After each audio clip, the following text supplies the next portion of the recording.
कम से कम पैसे में ज़्यादा से ज़्यादा एंजॉय करेंगे, बिना किसी कैंपर वैन या बिना किसी टेंट के घर का खाना भी बनाएंगे और साथ मिलकर खाएंगे भी। खुले आसमान के नीचे कैंपिंग करना, कुकिंग करना, टेस्टी मज़ेदार घर का खाना हम परिवार वाले साथ मिलकर बनाएं और साथ मिलकर खाएं। सुकून सा महसूस होता है सिर्फ सुनकर ही। क्या ये सच में पॉसिबल है? खाना कैसे बनाएंगे बिना कैंपर वैन के? तो कई सारी मुश्किलें आ सकती है। हाँ, आ भी सकती है और नहीं भी। देखते हैं आगे। Hello guys, foodie web cook and travel में आप सभी का बहुत बहुत स्वागत करते हूँ। तो कुछ दिन पहले हमने ट्रैवल किया था विद इन महाराष्ट्र। इस बार का जो ट्रैवल प्लान था हमारा कुछ अलग था। वैसे तो क्लब महिंद्रा रिसोर्ट्स की हमने मेंबरशिप ले रखी है और कई सारे रिसोर्ट्स हमने विजिट किए भी हैं, जिसके रिलेटेड कई सारी वीडियोस और इन्फॉर्मेशन मैं आप लोगों के साथ में पहले भी शेयर कर चुकी हूँ। लेकिन इस बार के इस ट्रैवल प्लान के लिए हमने बहुत सारा एक्सप्लोर किया और एक ऐसा सुंदर सा डेस्टिनेशन हमने फिक्स किया जो विजिट करके एक अलग सी ताजगी और एक अलग सा सुकून हमें कुदरत के साथ में वक्त बिताने पर मिलने वाला था। और ये वो सुकून है जिसे पाने की इच्छा हम शहर में रहने वाले हमेशा अपने दिल में रखते हैं, क्योंकि शहर की लाइफस्टाइल ही इतनी फास्ट हो चुकी है। कामकाज का टेंशन, भीड़ भाड़, ट्रैफिक, एयर पोल्यूशन और बिजी लाइफस्टाइल से तंग आकर इंसान कई बार ये सोचता है कि कहीं पर दूर चले जाए, खुले आसमान के नीचे कुदरत के सुंदर से नज़ारों के बीच में अपने परिवार के साथ कुछ वक्त बिताएं और बटोर लें ढेर सारी खुशियाँ। लेकिन गाइस, कई लोग बजट के बारे में सोच के रुक जाते हैं कि डाइनिंग चार्जेस, स्टेइंग चार्जेस और ट्रैवलिंग चार्जेस वगैरह बहुत ज़्यादा हो जाएगा और इम्बैलेंस हो जाएगा पूरे महीने का बजट। और एक बात गाइस, आजकल ट्रेंडिंग में है कैंपिंग करना। खुले आसमान के नीचे लोग रहना पसंद करते हैं टेंट लगाकर, जो सस्ता तो है लेकिन सेफ नहीं है। तो सेफ्टी के बारे में सोचने जाएं तो हम कैंपर वैन के बारे में अगर सोचते हैं तो कैंपर वैन अगर हमारी अपने हो या रेंट पर हम ले, वो कॉस्टली पड़ता है, तो कई लोग वो अफोर्ड नहीं कर पाते। तो करें क्या? इसका सॉल्यूशन क्या? यही पॉइंट मेरे इस ट्रैवल सीरीज का मेन थीम है। तो कम से कम पैसे में, अफोर्डेबल कॉस्टिंग में हमने बिना किसी कैंपर वैन या बिना किसी टेंट के हाल ही में एक सफर किया था। सब कुछ बताऊंगी, वीडियो के अंत तक जरूर बने रहना।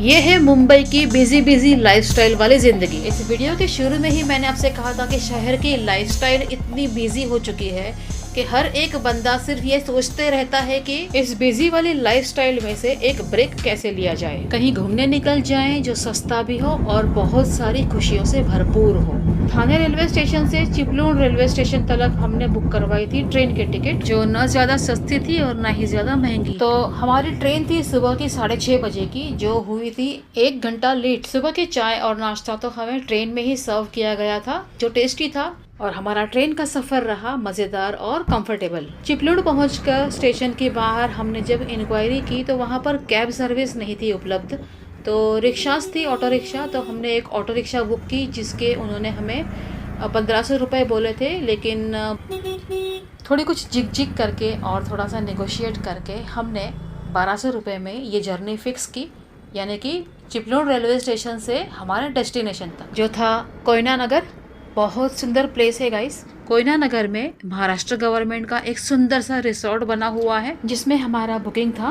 कोयना नगर जाते जाते रास्ते में ये सुंदर वाले नज़ारे तो आप देख ही रहे हो। और दूसरी बात, मतलब बारिश के सीजन हो अगर, तो ये जो नज़ारे हैं बिल्कुल खिल जाते हैं। मतलब जो हरियाली सी छाई जाती है हर जगह पर, तो देखने का मज़ा 4 गुना हो जाता है। सुंदर सा क्लाउडी वेदर बना हुआ है, लेकिन बारिश नहीं है, ये अच्छी बात है। रास्ते पर झरने देखिए, कितना सुंदर लग रहा है ये।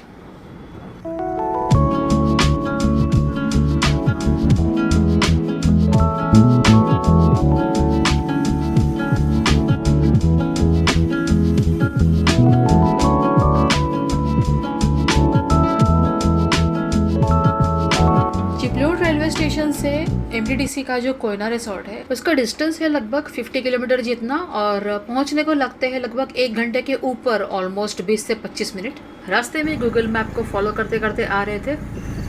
राइट हमारे ऑटो वाले जो दादा है वो इस तरफ इसके पहले आए नहीं थे शायद, और रास्ते में मोड़ भी बहुत ज़्यादा है, लेफ्ट लो राइट लो एंड देन मतलब बहुत ज़्यादा अंदर है ये वाला जो रिसोर्ट है। जो मेन कोयना गांव है वो बहुत नीचे है, तो वो पीछे रह गया, बहुत पीछे हमने छोड़ दिया। और लेफ्ट साइड में गांव में से एक ऊपर की तरफ ऐसे मतलब हिल टाइप एरिया है, उस हिल पर लगभग 5 से 6 किलोमीटर जितना चढ़ान वाला रास्ता है और ऊपर की तरफ पहुंचने के बाद में ये वाला MTDC रिसोर्ट आया हुआ है। देखिए जो सामने की तरफ ये जो छोटा सा कंस्ट्रक्शन है ये यहाँ की ऑफिस है। तो यहाँ पर ऑफिस में बात करके हमने चेक इन कर लिया और हमें जो रूम मिले हैं उस रूम की गैलरी में से देखिए ये सुंदर सा कोयना डैम का नज़ारा और कितनी शांति है यहाँ पर। और ये है मेरी रूम जो अंदर से मैं दिखाऊंगी आपको बाद में। पहले कर लेते हैं कुछ पेट पूजा। तो हम लोग ज़्यादा रूम पर रुके नहीं, रूम पर सामान रखवा कर फ्रेश होकर हम निकल गए लंच के लिए। तो आप देख सकते हो गाइस कितना सुंदर नज़ारा है यहाँ से। MTDC का जो कोयना रिसोर्ट है उनका ये फूड जोन है यहाँ पर।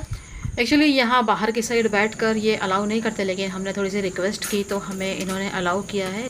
मौसम बहुत ज़्यादा प्यारा सा बना हुआ है गाइस, इतना अच्छा लग रहा है ना यहाँ पर। एक्चुअली इनकी तरफ से ब्रेकफास्ट फ्री रहता है सुबह का। I mean, जो यहाँ का स्टेइंग चार्जेस है उसी में इंक्लूडेड होंगे मे बी।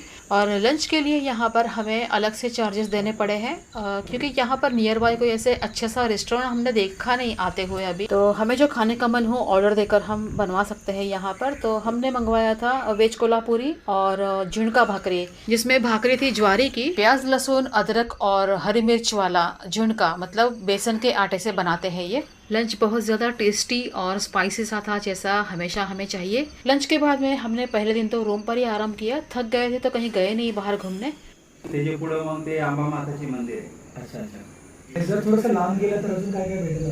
तो दूसरे दिन सुबह ब्रेकफास्ट में था पोहा और एक प्लेट हमने पोटैटो चिप्स मंगवाई और उसके बाद हमने मंगवाया सूजी का हलवा। नाश्ता टेस्टी और हेल्दी भी था। तो ब्रेकफास्ट के बाद हम अभी थोड़ा सा टहलने के लिए बाहर जा रहे हैं। आज कहीं घूमने जाएंगे बाहर। हम अभी उनके साथ में वही बात कर रहे थे जो हमें सर्व कर रहे थे। वो दादा हमें बता रहे थे यहाँ पर आसपास में घूमने लायक क्या क्या है। और ये वाला यहाँ पर और एक रिसोर्ट है, देखिएगा इस यहाँ पर फ़ोन नंबर भी लिखा हुआ है, तो आप चाहो तो इंक्वायरी कर सकते हो यहाँ पर कॉल करके।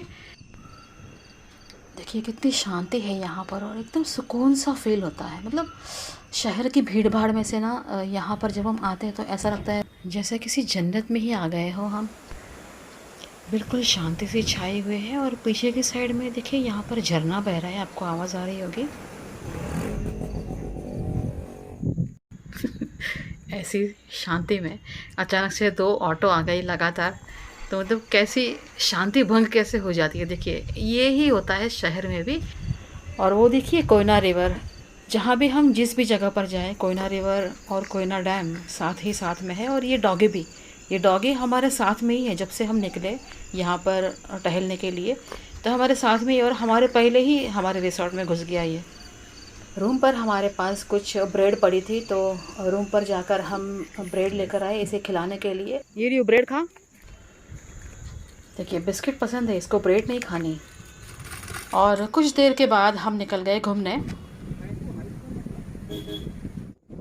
जैसे वो दादा ने बताया हमें कि यहाँ पर ऐसे थोड़े थोड़े अंतर पर ही अच्छे अच्छे कुछ पब्लिक प्लेसेस है, जिनमें से एक पॉपुलर वाटरफॉल है। तो ये है कोयना गांव। यहाँ पर बस स्टॉप भी है नज़दीक में ही।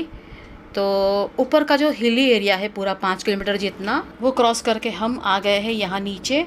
और आगे एक अच्छा सा सुंदर पॉपुलर वाटरफॉल है जिसकी डिटेल्स मैं बता रही हूँ आपको कुछ देर में। तो हम पहुँच गए हैं यहाँ पर इस वाटरफॉल के इस एरिया में।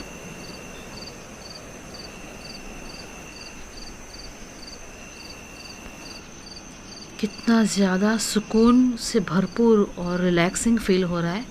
और गाइस ये जो एरिया है ये पूरा वाइल्ड लाइफ सेंचुरी एरिया है, तो इसलिए दिन के उजाले में तो हम यहाँ पर घूम सकते हैं, वाटरफॉल वगैरह हम कुदरत के नज़ारे यहाँ पर एंजॉय कर सकते हैं। लेकिन रात के अंधेरे में शाम को लगभग 6 बजे के बाद में थोड़ा सा रिस्की सा बन जाता है ये जो एरिया है। लोकल क्राउड जो यहाँ पर है उनका कहना है कि अगर टूरिस्ट लोगों को यहाँ पर आना है तो वो हमेशा रिकमेंड करते हैं शाम को 6 बजे के पहले यहाँ से रिटर्न हो जाना अच्छा रहेगा।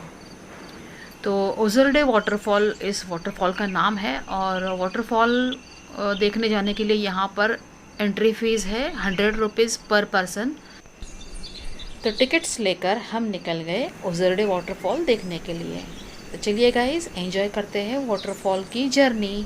ये जो ट्रैकिंग है लगभग 150 से 200 जितने स्टेप्स यहाँ पर बने हुए हैं। कोई कोई स्टेप्स ऐसे देखिए छोटे छोटे हैं ऐसे, और आगे जैसे हम बढ़ते हैं वैसे जो स्टेप्स की हाइट है वो ज़्यादा ऊंचे ऊंचे स्टेप्स आगे बने हुए हैं।